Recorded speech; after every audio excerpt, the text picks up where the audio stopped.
The people behind these crimes are focused on gentrification. The dictionary defines that as the process of renewal and rebuilding, accompanying the influx of middle-class or affluent people into deteriorating areas that often displaces poorer residents, basically the wealthy, pushing out the poor.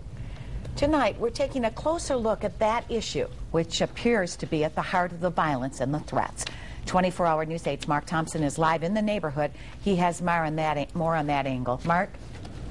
Susie, it's interesting. We found this gentrification study published back in 2002 by Michigan State University, and it specifically focuses on the East Hills neighborhood.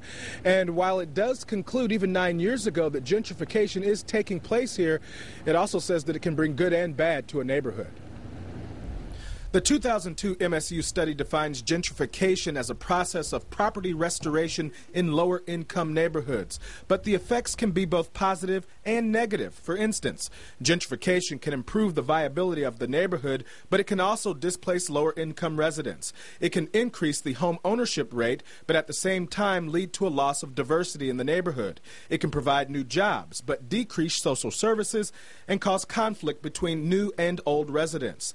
The 2002 study looked at several factors to determine if gentrification was taking place in the East Hills neighborhood. It said after decades of decline, home ownership was on the rise, the opposite of most of the city. More whites moved into the predominantly black neighborhood, jumping from 33% in 1990 to nearly 44% in 2000.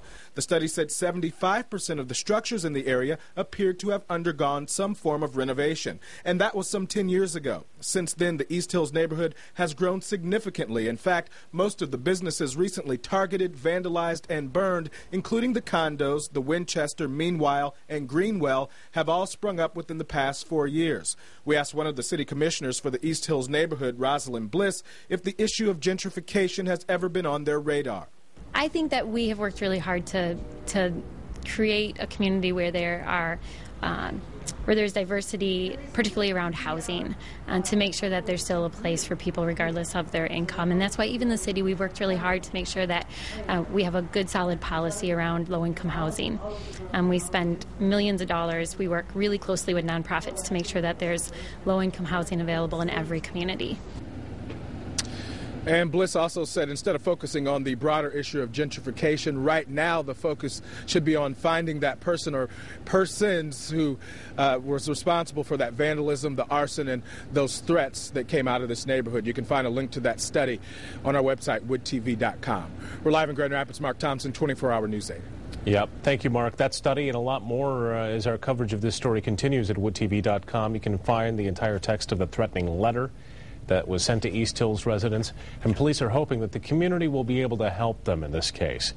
If you have a tip, call one of the numbers on your screen.